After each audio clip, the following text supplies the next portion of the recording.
Jean, chapitre 13. Avant la fête de la Pâque, Jésus, sachant que son heure était venue de passer de ce monde au Père, et ayant aimé ceux qui lui appartenaient dans le monde, les aima jusqu'à l'extrême. C'était pendant le souper. Le diable avait déjà mis dans le cœur de Judas l'Iscariote, fils de Simon, l'intention de le trahir. Jésus savait que le Père avait tout remis entre ses mains, qu'il était venu de Dieu et qu'il retournerait vers Dieu. Il se leva de table, quitta ses vêtements et prit un linge qu'il mit autour de sa taille. Ensuite il versa de l'eau dans un bassin et il commença à laver les pieds des disciples et à les essuyer avec le linge qu'il avait autour de la taille. Il arriva donc vers Simon-Pierre qui lui dit, « Toi, Seigneur, tu me laves les pieds. » Jésus lui répondit, « Ce que je fais, tu ne le sais pas maintenant, mais tu le comprendras par la suite. » Pierre lui dit, « Non, jamais tu ne me laveras les pieds. » Jésus lui répondit, « Si je ne te lave pas, tu n'auras pas de part avec moi. » Simon-Pierre lui dit, « Seigneur, non seulement les pieds, mais encore les mains et la tête. » Jésus lui dit, « Celui qui s'est baigné n'a besoin que de se laver les pieds pour être entièrement pur, et vous êtes purs, mais pas tous. » En effet, il connaissait celui qui était prêt à le trahir. Voilà pourquoi il dit, « Vous n'êtes pas tous purs. » Après leur avoir lavé les pieds, il reprit ses vêtements, se remit à table et leur dit, « Comprenez-vous ce que je vous ai fait? Vous m'appelez Maître et Seigneur, et vous avez raison, car je le suis. Si donc je vous ai lavé les pieds, moi, le Seigneur et le Maître, vous devez aussi vous laver les pieds les uns aux autres, car je vous ai donné un exemple afin que vous fassiez comme je vous ai fait. En vérité, je vous le dis, le serviteur n'est pas plus grand que son Seigneur, ni l'apôtre plus grand que celui qui l'a envoyé. Si vous savez cela, vous êtes heureux, pourvu que vous le mettiez en pratique. Je ne parle pas de vous tous, je connais ceux que j'ai choisis. Mais il faut que l'écriture s'accomplisse, celui qui mange le pain avec moi a levé son talon contre moi. Je vous le dis déjà maintenant, avant que cela n'arrive, afin que, lorsque cela arrivera, vous croyiez que moi, je suis.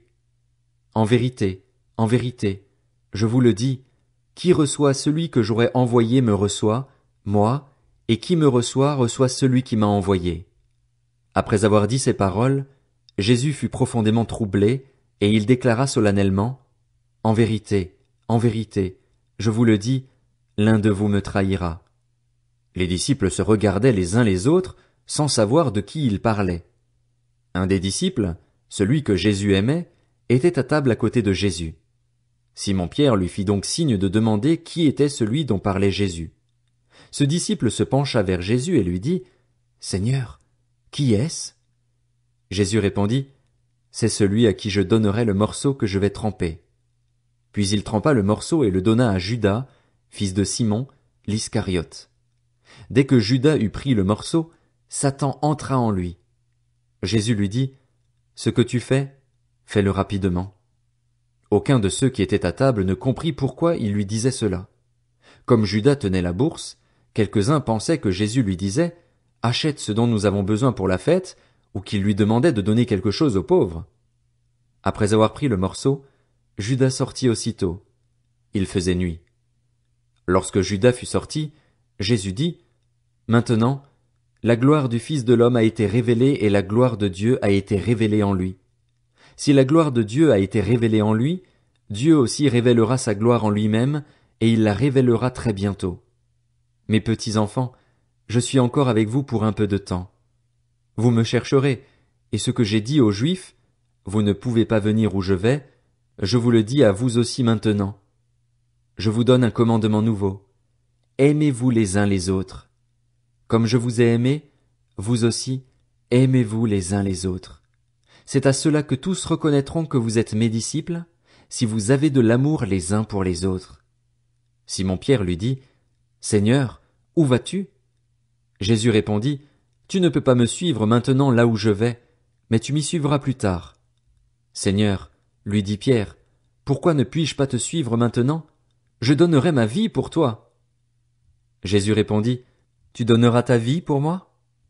En vérité, je te le dis, le coq ne chantera pas avant que tu ne m'aies renié 3 fois. »